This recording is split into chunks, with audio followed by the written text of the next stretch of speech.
Okay, so the usual rules apply. I'll tell you when the quizzes are done, you can come pick them up. So there's still some quiz 2s and quiz 1s left. I'll take the quiz 2s into my office. And as I said, if you don't pick them up, I don't care. But the quiz 3s will be out there as soon as they're done. So let's talk about option pricing. As I said, option pricing tends to be one of those things that's kind of mysterious. People do it all the time. They use models, but they don't understand the building blocks. And I said there are 2 building blocks for option pricing models. One is replication. The second is arbitrage. Let me repeat again what the process is. Fisher, Black, and Scholes said, since you can create something that looks just like the option by combining the underlying asset, neither borrowing or lending, that has exactly the same cash flows, that's a replication, it has to trade at the same price. That's arbitrage. The easiest way to see option pricing play out is actually what's called an arbitrage pricing model. So let me show you what an arbitrage pricing, with the binomial pricing model. Let me explain what a binomial pricing model is. Let's assume that prices follow a very simple process. At every point in time, they can jump to only 1 of 2 points. That's a binomial part. So let's say the stock price right now is 50. Next period, it can go to either 70 or 35. That's t equal to 1. T equal to 2, if it goes to 70, it can go to 100 or 50. If it goes to 35, t equal to 2, it can go to 50 or 25. Right now, you're at this point in time, the stock is 50. 2 periods from now, there are 3 different prices the stock can be. 100, it can be 50, or it can be 25. Very simplistic model, but let's assume I sold you a call option with a strike price of 40. And we're going to try to value that call option. So right now, the stock price is 50. I'm selling you a call option with a strike price of 40. If you exercise the option right away, what are you going to get? What's your profit going to be? You're going to buy the stock at 40, sell it at 50, you're going to make $10, right? But you've got 2 periods to play the game, so it doesn't make sense for you to exercise. But let's carry it forward to t equal to 2. If you take the option with the call option, if you take the $40 strike price, if the stock price goes to 100, you're going to make 60. If it goes to 50, you're going to make 10. And when it goes to 25, you're going to make minus 15. No, you're not going to make minus 15. Explain again why with an option you're not making minus 15. What's going to happen if the stock price goes to 25? Okay? When it expires out of the money, it's worthless. You're not going to exercise the option. Why would you want to buy a stock at 40 if it's trading at 25? That's where the right comes in. So I know what the cash flows are going to be on this call option at t equal to 2. Here's what I want to do. I want to create a replicating portfolio that has exactly the same cash flows as the option by combining the underlying stock and either borrowing or lending. Because it's a call option, it's going to be borrowed. So let's go to the stock price. The stock price is 70. Stock price is 70. I know it can go to either 100 or 50. I know the call is going to be worth either 60 or 10. So I'm going to go out and borrow B dollars. For the moment, humor me, because B is just an unknown. And I'm going to buy shares of stock. Let's call it delta shares of stock. 2 unknowns. I don't know how much I'm going to borrow. I don't know how many shares of stock I'm going to buy, but I know what I want the cash flows on this position to be if the stock goes to 100. So 100 times delta minus 1.11 times B, if the stock goes to 100, has to be equal to 60, because that's what the call is worth. And if the stock goes to 50, 50 times D minus 1.11 times B has to be equal to 10. Remember high school, I don't know which grade you did this in simultaneous equation. You have 2 equations and 2 unknowns. You work hard enough and long enough, there should be no unknowns. That's what I do. I solve for the equation and I end up with a delta of 1 and a borrowing of $36.04. You see, what does that even mean? If the stock goes to 70 and I go out and borrow $36.04 and buy 1 share of stock, I will create a position that is exactly the same cash flows as a call option, the strike price of 40. How much is that going to cost me? Well, 1 share of stock cost me $70. I borrowed $36.04. So from my pocket, I've got to come up with $33.96. It'll cost me $33.96 to create the replicating portfolio or the replicating position. And because you have arbitrage. You can't have a different price. The call option, if the stock price goes to 70, has to be equal to 33.96 as well. I go down to the stock price of 35. Here, the stock can either go to 50 or 25. If it goes to 50, the call's worth 10. If it goes to 25, it's worth nothing. Again, I ask the same question. How much will I borrow? And how many shares of the underlying stock? I go through the simultaneous equations again, and I'm with delta of 0.4 and B of $9.01. What does that mean? If I go out and borrow $9.01 and buy 0.4 shares of stock, and don't even ask me how you buy 0.4 shares of stock, let's assume you could, you will create a position that has exactly the same cash flows to call. That position will cost me $4.99. That then becomes the value of the call if the stock goes to 35. So I know what the call is going to be worth if the stock price goes to 33.96. I know what the call is going to be worth if it goes to the stock price goes to 35. It's $4.99. I move back in time to T0 and I ask exactly the same question. How much would I need to borrow? And how many shares of the underlying stock will I need to buy to end up with 33.96 if the stock goes to 70, or $4.99 if the stock goes to 35? And if I solve for that, turns out that if I borrow $21.61 today and I buy 0.827 shares of stock, I will create a position that replicates the call all the way through the life of the option, because it'll be self-financing. Once I put that position together, if the stock goes to 70, it's going to be worth 33.96. I can fund the new replicating portfolio. Stock goes to 35, it's worth $4.99, which essentially funds that as well. That position right now would cost me $19.42. I have essentially created the replicating portfolio, and with arbitrage, that will then become the value of the call option today. Remember, you made only $10 by exercising today.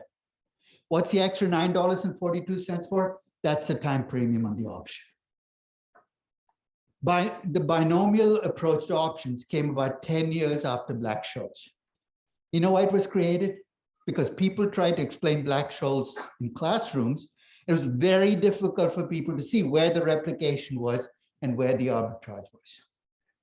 The only problem with the binomial is, first, I'm giving you a choice of only one of two prices at every point in time. Imagine a real stock in a real market. And think of all the possible prices that Twitter could go to in the next second.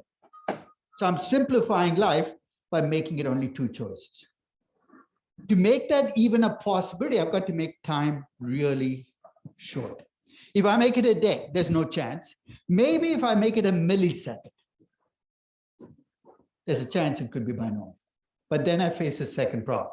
Let's suppose I asked you to draw a binomial price distribution for an option with a 3-month life. And you decide to break 3 months down into seconds. Forget about milliseconds, into seconds. I'm going to ask you a rhetorical question. Don't give me a mathematical answer. How many seconds are there in 3 months? A lot of seconds, right? If you decide to draw a binomial tree with tiny little branches, let's suppose you get a magnifying glass out, you get a really sharp pencil and say, I'm going to draw a binomial tree, and you make these tiny branches and you draw the entire tree. Take a look at what that binomial tree will look like. It will look like a really dense pine tree on its side, right? Basically, it's going to be tiny branches going there. Flip the tree over, hang in there for a moment. I'm going to, there's an end to the story. Flip the tree over on its base. So it's going to look like a triangle. Smooth out the outsides. You know what the triangle is going to look like?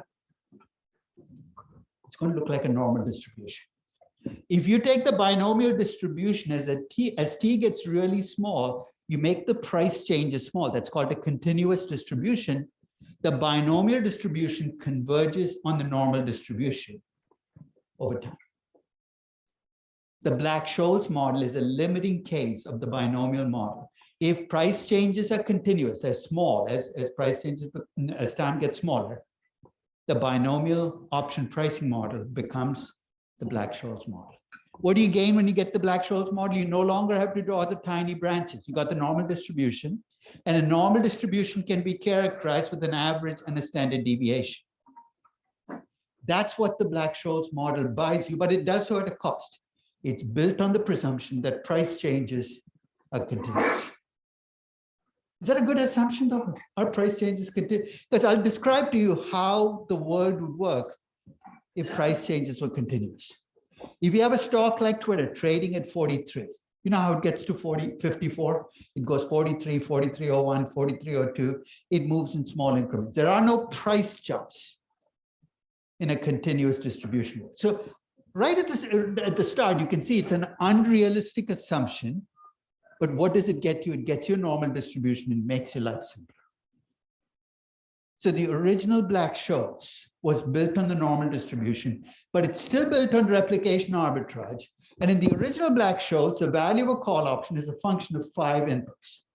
S, which is the value of the underlying asset, K, which is the strike price, R, which is the riskless rate, T, which is the life of the option, and sigma, which is the standard deviation, or sigma squared, which is the variance of the log value of the underlying asset. You know why we use log values? Because we take stock prices. What's the lowest value price can take? Can't drop below 0, right? The highest value can be. We want a normal distribution. To have any shot of getting a normal distribution, if you take the log of 0, you know what you get?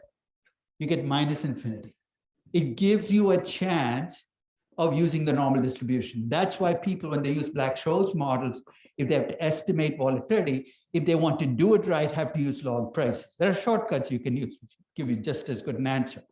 But the original Black-Scholes was built on using log prices because it was built around the normal distribution. S, K, R, T, and sigma. But last session, if you remember, I said there were 6 variables that determine the value of an option. What's the missing variable? What does the Black-Scholes model not have? Dividend. It doesn't have dividends. You know why it doesn't have dividends? It was because when Black and Scholes were trying to solve for this model, they ran into a bit of a brick wall. They had the model set up, the equations written, but nobody in finance had ever seen an equation like this one. It required the use of what's called stochastic calculus. And nobody in finance does stochastic calculus.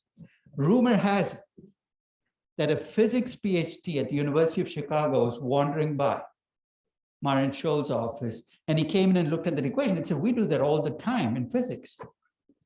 And he wrote out the solution from physics. And so the Nobel Prize should really have gone to Fisher, Black, Myron Scholes, and an unknown PhD student in physics.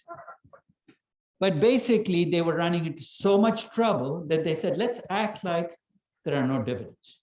In fact, the original Black-Scholes was designed to value what are called dividend protected options. You're saying, what's a dividend protected option? Remember, the reason we worry about options is on the day the dividend is paid, the stock price drops by roughly the amount of the dividend, right? What if I could also adjust your strike price by exactly the same amount? You'd be protected. That's what the original Black-Scholes was designed to do. But the reality is there are no dividend protected options that I know of anywhere in the world. It's an unrealistic assumption, but it allowed them to solve for the original Black-Scholes. The original Black-Scholes, the value of the call, is the stock price today. It's not an expected future stock price. The stock price today times N of D1. And I'll come back and talk about the intuition behind what are N of D1 and N of D2 here. N of D1 minus KE minus RT. I tell people that when you first start using the Black-Scholes model, there are all these virgin buttons on your calculator that you've never touched. Exponential, natural log, all of those come into play because E minus RT is just the present value factor. KE minus RT is the present value of the strike price. Why? Because the original Black-Scholes, again, to simplify life, was designed to value what are called European options. Which is unfortunate because we've attached to geography. It's got nothing to do with geography. You have European options and American options. You know what the difference between the two options is? What sets European options apart? Yeah. You can only execute on the last minute of the last day. You can exercise only at expiration. American options can be exercised anytime up to expiration. Forget about all the math. If I gave you 2 exactly equivalent options, what is the European option, but the other is an American option? Which one should trade for more? The American, because I give you everything that the European option has, plus the right to exercise early. 95% of the time, you might not use it, but So a Black-Scholes model is designed to value European option. It's not a huge problem because, as I said, it'll give you a lower bound. An American option can add on. You can modify Black-Scholes to reflect that.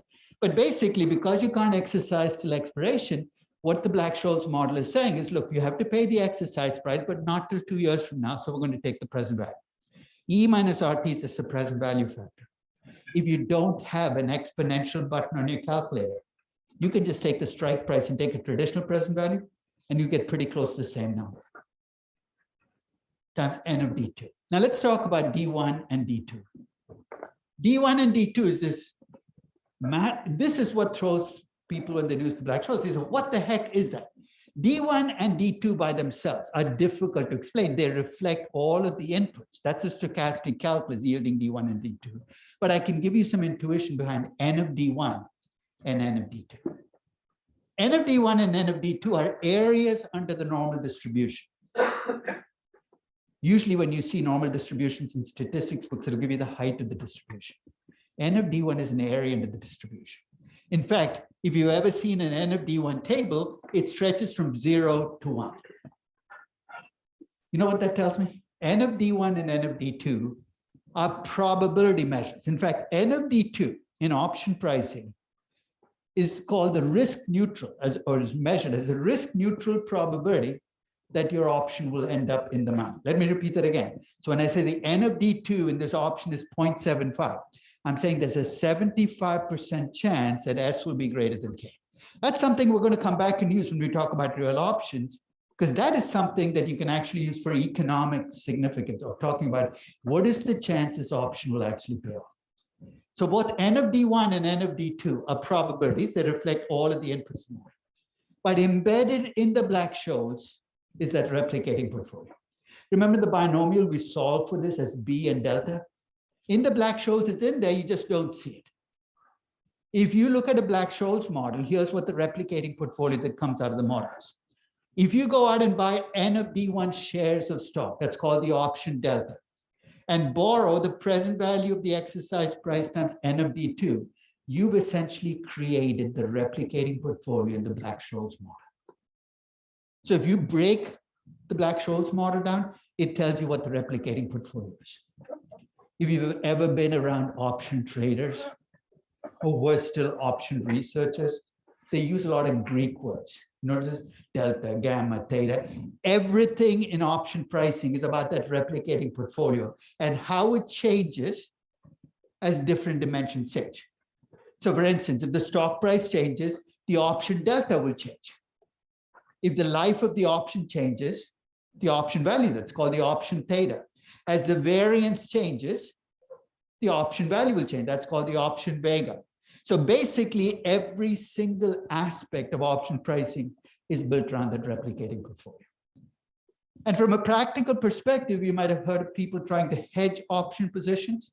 The way you hedge an option position is you get the replicating portfolio, and then you create essentially a counterweight to the option, because you know that if you sell the replicating portfolio and you bought the option, you've effectively created a riskless position. So there's going to be this temptation to plug numbers into the Black-Scholes, get a value and walk away. But the real value of the Black-Scholes, if you start breaking down what the replicating portfolio is and what it tells you about where the value of the option is coming from. Any questions? Okay. So this table that you see there is the normal cumulative normal distribution table. It's actually a table that I would supply to you if you ever have to price an option in a final exam, because you can't use your calculator to get this. You can use a computer, because there is a cumulative normal distribution function in Excel. But on a calculator, it's almost impossible to get a cumulative distribution. So that table has to be an input if you're going to value an option.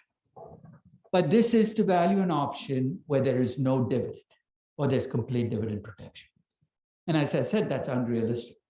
So I'm going to give you a version of the Black-Scholes that you're going to see more frequently in this class, because many of the options we're going to value are going to have dividend-like components that reduce the value.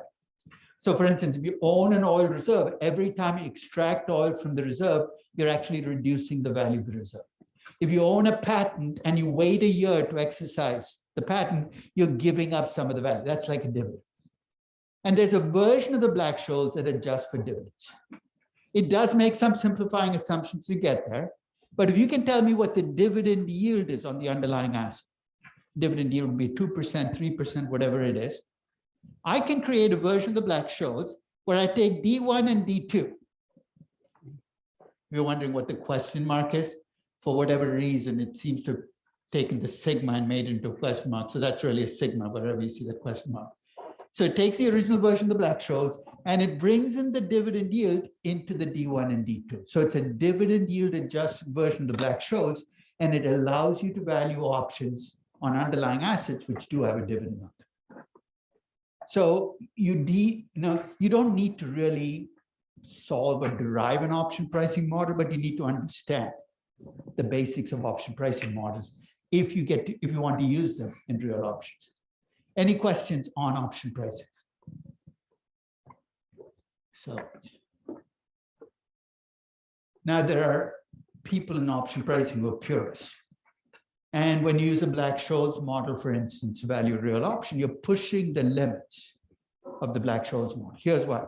I told you the Black-Scholes model is designed to value European options, which means the option doesn't get exercised till expiration. One of the options we're going to talk about is the option to develop an undeveloped oil reserve. So let's say you have the rights to this reserve for the next 20 years. You have an option for the next 20 years. Would you want to wait till the last minute of the last day of the 20th year to start developing a reserve? That'd be a waste, right? Because you can't get all the oil out in a second. So the essence of real options is you almost always will want to exercise early if the option goes in the money. That's true for patents, it's true for undeveloped reserves. So the argument purists make is you shouldn't be using a Black-Scholes model. You know what, I agree. But I'll continue to use it anyway, and here's why. If I wanted to use a binomial model to value these reserves, what would I have to do? I'd have to draw these little branches for the rest of eternity. I will use the Black-Scholes model and accept the fact that I'm going to get a lower bound on the value, and I'm making assumptions about continuous prices that could get me into trouble. But the alternative of actually going through a binomial model is just horrifying. I just can't get to an end game. It's not worth it. In fact, if you take the binomial model, there are no probabilities in the binomial model, but you attach probabilities to the branches, you get what's called a decision tree. If you don't want to use option pricing models, you can actually arrive at roughly the same conclusion by using decision trees. The nice thing about decision trees is you're not bounded by two outcomes. You can have 3 choices, 4 choices. Now, the way option pricing models are like, they're intimidating. So when you present option pricing models to finance people, even if they're experienced finance people, their eyes glaze over. So I tell people, don't bring out option pricing models unless you absolutely have to. So if you go into a pharmaceutical company and you bring out an option pricing model, everybody is looking at the Black-Scholes model saying, I don't get this. Decision trees, though, everybody should be able to relate to it. Statistics, it's probability, it's much more intuitive. So if you can get to an option pricing value using a decision tree, why use an option pricing model in the first place? So file that away as something you could do. And this is actually an example of how a decision tree would work. Now I'm using a drug to treat diabetes. And essentially, you're right here. You're trying to decide whether to develop the drug. And then it goes through each stage. So it's perfect when you have sequential risk, as you do in a drug company. And you don't know what the outcomes will be. It allows you to kind of back into the value of the option through the decision trees and probabilities rather than using an option pricing model. So file that away. I'm not going to go through decision trees because that requires just basic statistics and probability. But often you can get the same values that you get with an option pricing model if you're willing to flesh out the entire decision tree. So now let's talk about the 3 tests that we're going to run on every real option that I'm going to present. So whenever I present a real option to you, the first question you need to ask is that really an option? Am I misusing the option pricing model? So I'm going to draw the payoff diagram so you can see the option. I need to tell you what the underlying asset is. I need to give you the strike price, describe the option. Second stop, you got to make sure that this option has economic value. And remember the key word there, is there exclusivity? If there is, clearly there is an option value. If there isn't, there is no option value, but often you fall somewhere between those two extremes. And third, I'm going to ask, can I use an option pricing model to value this real option? And there, because I'm using either a binomial or Black-Scholes, which is built on replication arbitrage, the underlying asset has to be traded, the option has to be traded, I need to be able to borrow and lend at the risk-free rate. You can see with each test, I'm raising the ante, and it's getting more and more difficult to meet the test. So we're going to go through a series of options, but let me lay out first how we're going to approach it. We're going to start by looking at options in projects, investments, valuations. Okay. Then we're going to move on to options in capital structure. How, when companies borrow money, there is an optionality in not going all the way up to your optimal debt ratio. And then we're closing off by looking at options when you look at distressed equities, equities in companies where there's a lot of debt and the company might not make it. So let's start with the first one, options and investments. When we do corporate finance classes, at least the very basics of capital budgeting, we estimate the cash flows in a project, we come up with a discount rate, we take the present value and we compute a net present value. And the rule is very simple, right? If the net present value is greater than 0, you accept the project. If it's less than 0, you reject the project. That's perfectly good advice, but I'm going to build on that. The fact that you have a negative net present value in a project doesn't end the discussion. If I now said, if I gave you the rights to this project for the next 10 years, how much would you pay for it? Even though the project has a negative net present value now, you might still pay for the rights because things can change. The net present value can become positive. That's the option to delay. We're going to start with that. We're going to use the option to delay to talk about why patents and non-viable technologies and undeveloped reserves for an oil company can be valued as options. Second stop, we're going to look at options to expand. What is that? Your initial project might have a negative net present value. But to the extent that it gives you the right to a second project, which right now is not viable, but could become viable in the future, you have an option to expand. That's the example I talked about last session when I talked about Marriott opening 10 hotels in China with a license to open 500 more if things work out. That second decision is the option to expand. And the third is the option to delay, which is if you enter into a long-term project and you start to see the cash flows come in well below expectations, it's nice to be able to walk away from your mistakes because that essentially means you're not bound to getting those negative cash flows for the remaining life of the project. I'm going to argue that the option to delay, the option to expand, and the option to abandon, sometimes projects that look bad, using a static analysis with traditional cash flows and NPV, might be projects that you would still add onto your portfolio because the options tilt the scales. So let's start with the option to delay.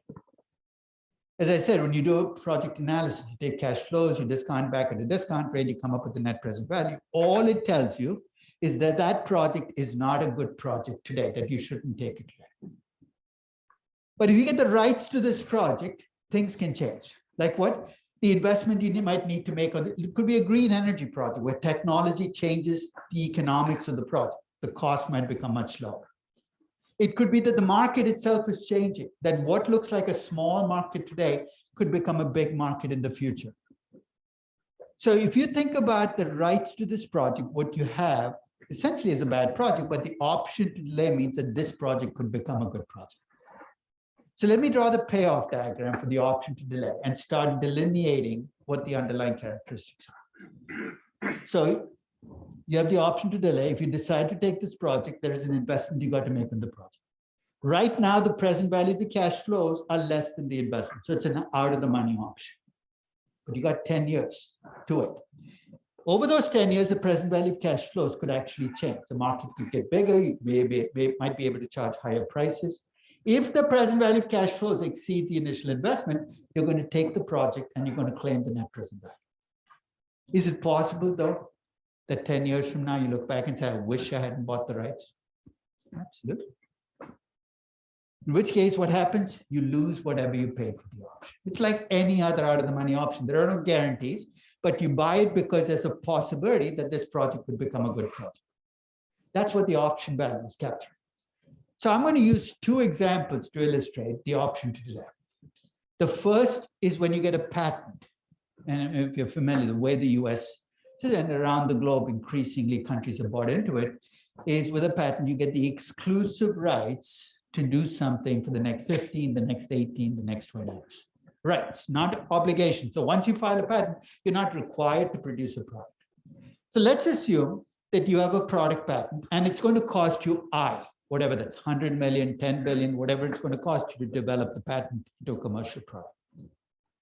Let's say you do a capital budgeting today based on what you know about the product today, and you come up with the present value of cash flows of V.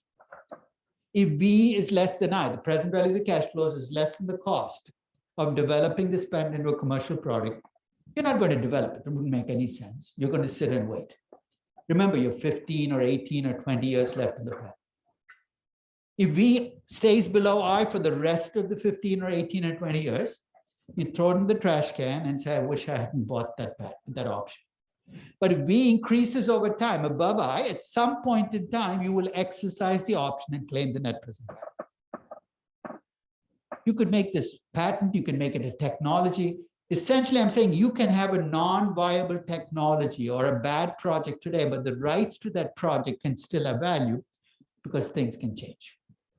So the underlying asset here is the project that comes out of the patent, or the product that comes out of the patent. The choice of when you develop it, the contingency is going to come about if the cost of introducing the product becomes less than what you get as present value of cash flows. But of course, if that never happens, what do you lose? You lose whatever you paid to acquire this patent. What are the two ways companies acquire patents? One is you can obviously buy them. The other is, but 90% of patents don't come through acquisitions. It comes through R&D. One way to think about R&D is what you're paying to acquire options. That's what a pharmaceutical company's R&D does. It churns out options. Of course, if all your options end up being out of the money and never come in the money, you're going to end up, that's bad R&D. But essentially, that's one way to think about why companies do R&D. It's to create options that you hope will have value in the future. So let's look at how you would get the inputs to actually value this option. Everything I do in terms of trying to price an option, I'm going to go back to an option pricing model and state it in terms of the inputs I need in an option pricing model to value the option. If I can somehow come up with these inputs, I should be able to value a patent, a non-viable technology, a license, anything that's not viable today but could be viable in the future. So ready?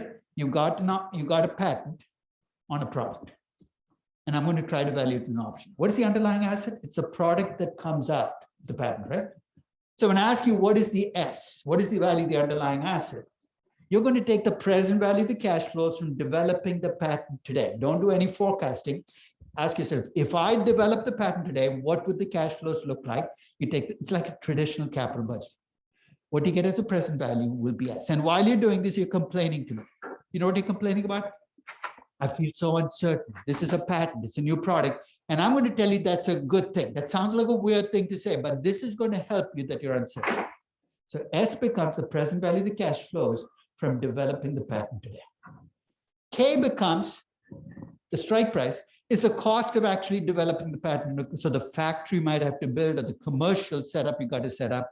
That becomes the K in the model. Is it possible that K is greater than S? Absolutely. It's a patent, it's a new product. Who knows whether it's viable today or not? Remember I told you the value that you get from the cash flows is you're going to feel uncertain.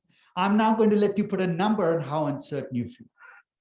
The uncertainty you feel in that value becomes the sigma, or the standard deviation of this option.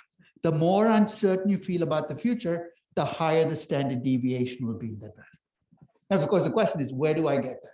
There are two ways you can get it. Remember the Monte Carlo simulations we did earlier on when we valued companies? In a Monte Carlo simulation, you run 10,000, 100,000 simulations. You get a value, but you also get a distribution of values. We did that for Exxon, for Royal Dutch. Okay? When you get a distribution of values, you can also give me the standard deviation of the distribution. So one way in which you can get the sigma here is run Monte Carlo simulations on developing the patent and give me the standard deviation you get across those values. So I've got the S, I've got the sigma, I've got the K. How long does this option last? You get a patent, you don't get it in perpetuity. In the US, I think it's 18 years, 20 years, whatever it turns out to be. At the end of the 20th year, it becomes fair game. Everybody else can enter the business. So the life of the option becomes the remaining life of the patent. And there's one more thing to factor in. Let's say that your patent becomes viable 1 year from now. You still have 19 years left. Part of you says, let's develop the patent. But the other part of you says, let's do some more homework. Let's assess how good the project is. So there's this trade-off. Should I wait or should I develop? And I'm going to introduce a trade-off here. If you wait, you might potentially increase the value of this product by knowing more and getting a bigger market. But if you wait, what do you lose? Remember, you had 19 years of protection left. By waiting, you lose 1 out of the 19 years. You give up some of the protection you have on the patent. That becomes like a dividend yield to bring into the market. So let's actually take an example of a real patent. And this is very difficult to get when you're in the outside of the company because much of this is internal information of the company. I just got lucky here. It's a company called Biogen. It's a fairly large biotech company now, but when I did this, it was a small biotech company. And it had a drug working its way that had worked its way through the pipeline that was very close to approval, but they'd patented. It's a drug called Avonex to treat MS, potentially a big market. And what I got lucky on is I got my hands on a capital budgeting project analysis that the company had done on developing this drug. If you've ever seen a pharmaceutical company estimate cash flows on a drug, it's kind of a scary and morbid process because here's what they did. They estimated the number of people in the US, they projected initially they were going to sell the drug only in the US, the number of people in the US who suffered from MS. And they got a pretty good number. Then they estimated what percentage of those people go to a doctor, and it's not 100%. So you could have MS, you never go to a doctor, nobody diagnoses you, just slip through the cracks. So let's say 90% of those people go to a doctor.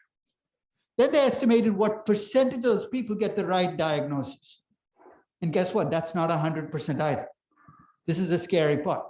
So let's say 90% of the people who go to a doctor actually get diagnosed. So now we've gone from 100 to 90 to 81%. Then they look at what percentage of those people get assigned a drug to treat the MS. You're saying, why wouldn't everybody get it? Because you have insurance, you have the healthcare costs, and it could be only 60% of those people end up actually being on the drug. So that brings the market down to about 60% of 81%, now brings you down to 48%. Then they estimate a price they're going to charge for the drug. And that's a choice, right? They can set it at a really high price, but that'll lower the market. Because if you set it too high, only 20% might take it, and they estimate revenues. So they've all gone through this process, estimated cash flows. The present value they got for the cash flows was $3,422 million. So think of that as the value of developing the drug today. Avonex, Biogen had never actually developed a drug on their own. They'd been around, but they'd licensed drugs out to other pharma companies. Because actually producing a drug is a very expensive process in the US. It's not just the manufacturing. You got to set up sales teams. You got this whole infrastructure has to be set up. And they estimated that the cost of doing that for Avonex would be $2,875. So let me pause right there. If you develop the drug right now, you get $3,422 million. The cost of developing this drug is $2,875 million. If I take the difference between those two numbers, which is $547 million, what have I just solved for? What is that? So I've taken the present value of the cash flow, subtract out initial investment. That's a net present value, right? That is the NPV of this project, is $547 million. File that away because I'm going to create some magic here. Remember, they haven't developed the drug yet. They have 17 years left on the drug. So they could wait. What will they gain by waiting? They can check for side effects. They can check to see if they can make the market bigger. And let's say the uncertainty they feel about the 3,422 is an estimate, right? You could be wrong on the cash flows. I could have done a Monte Carlo simulation here, but I don't know enough about MS and how doctors behave to actually build that. So I cheated. To get an estimate of how uncertain I felt about the value, I looked at publicly traded biotech companies, and that's the cheating part. And I looked at the standard deviation of their stock prices. And it turned out that the standard deviation in stock prices, or the variance in stock prices of publicly traded biotech companies is 0.224. You see why this is cheating? Because what I want is the uncertainty I feel about the present value of cash flows. I'm using the variance in stock prices as a proxy for that uncertainty, but it saves me a ton of time. If I could do a Monte Carlo simulation, I'd probably get a much more sensible number, but I'd need a lot more information to get the distributions going. So I've got 17 years left on this option. I've got an S and a K that suggests it's viable today. And if I wait, I know I'm going to lose one of the 17 years protection. So I'm going to treat that like a dividend yield. I'm giving up that value if I wait. I have all of the inputs for a Black-Scholes model. If I plug in the values, D1, D2, N of D1, and N of D2, the value that I get for Avanex valued as an option is 907 million. And if you have MS, this should terrify you. Because here's what you face, right? If Biogen develops a drug right now, the NPV is 547 million. If it waits and treats it as an option, it's worth 907 million. And what's the rule with options? Don't exercise if the option has value. And why should this matter to you if you have MS? You've been waiting for this drug for 10 years. It is viable, but the company chooses to wait because it thinks the upside here of waiting exceeds the whatever you give up in terms of value. I'll give you the good news though. Biogen did develop the drug almost instantaneously. And I'll tell you why it probably happened. Here, what am I assuming the cost of delay is? 1 out of the remaining 17 years, right? But you see what the problem with that assumption is? I'm assuming that there's no other pharma company out there working on a drug to treat MS. What if I told you that Merck was working on a drug and it's going to come out in 4 years? I have a 4-year lead time, but they're going to, you know what my cost of delay will then become? So being 1 over 17, I really have only 4 years of protection. It's going to become 1 over 4. If I make the cost of delay 25%, the value of the option drops below 547 million. I would exercise it.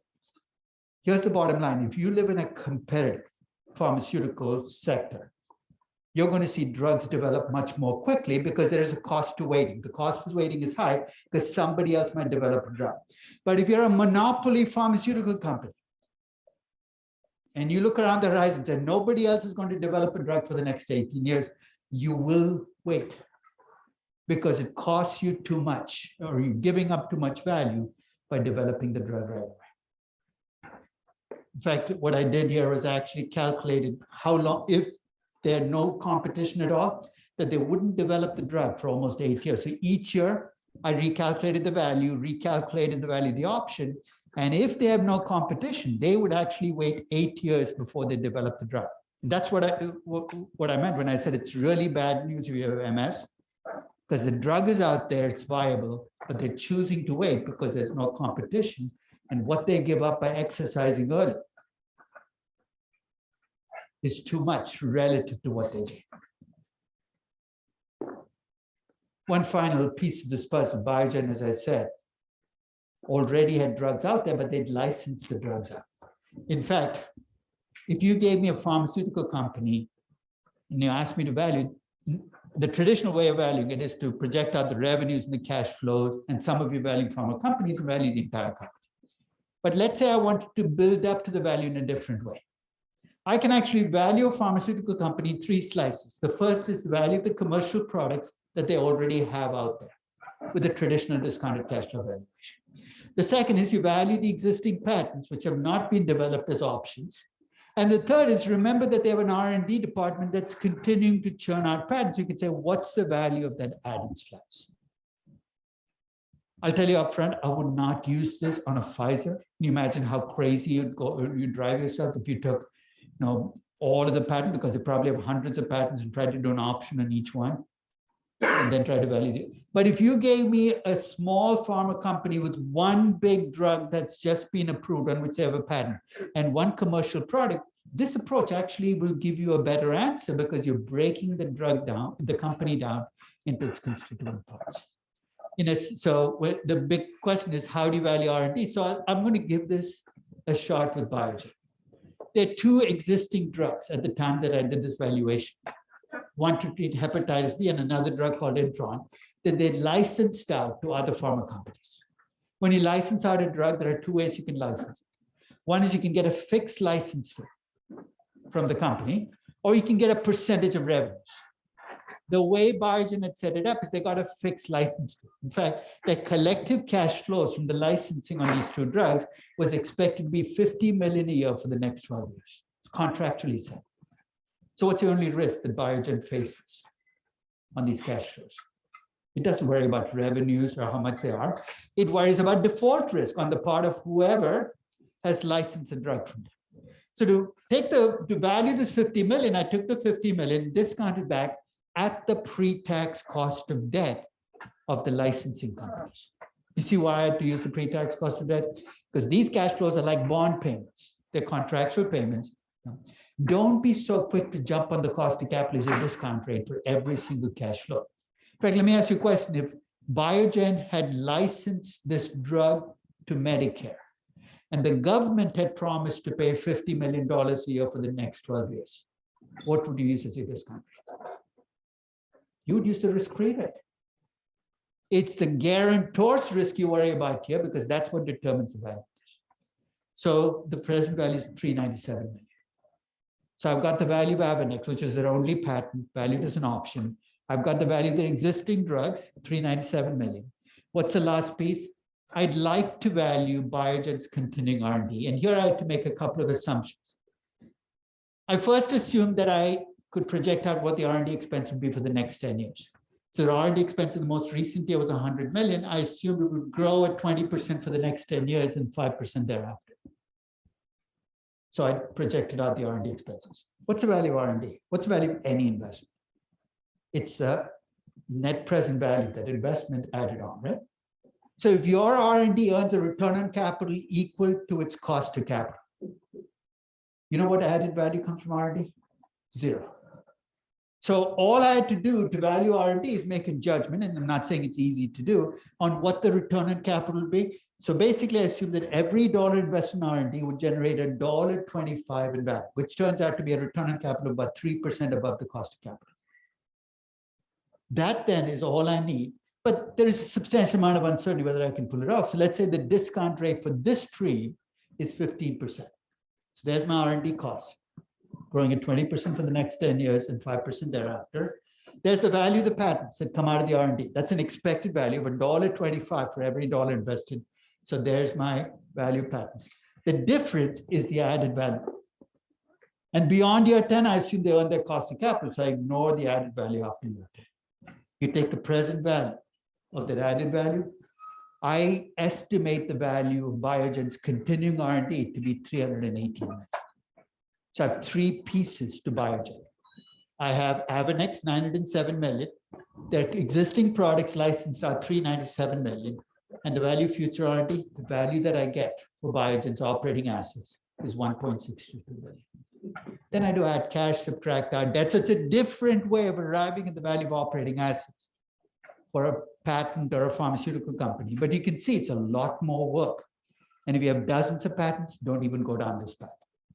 Don't ever use this approach for big pharma companies. It'll drive you crazy. So if you have a small pharma company with a single drug or two drugs, and you want to value them separately and add them together, it's perfectly okay. So I'll stop there, and next session, we're going to talk about using the option to delay to value undeveloped reserves.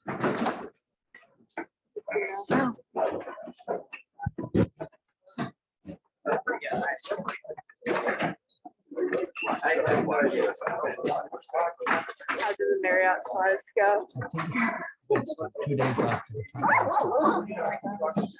It's 11. No, it's actually in 11.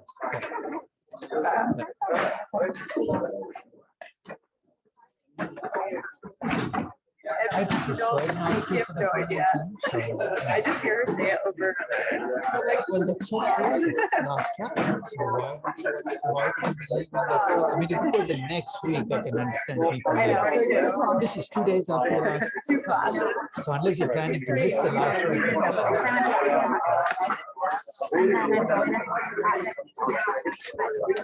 I mean, I don't, so were you planning to leave on the 10th? Is that what you were saying? I would say book it after that. I prefer you take it in person. You have today. Because I can't have people flying off to different parts of the world on the night, so. Given that it's so close to the last class, I prefer that people take it. in I feel like you're pretty like, you're like You're welcome, take it. Yes. Yeah. yeah, you're like basically working.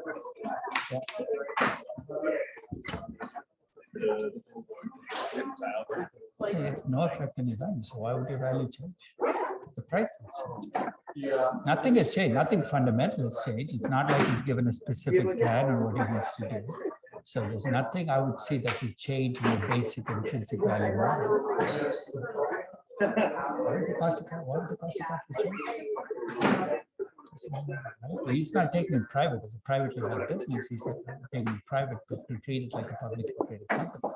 So there's no total beta calculation, nothing there is going to change. So nothing really. No, for this. Hey, Dan. Absolutely. Yeah.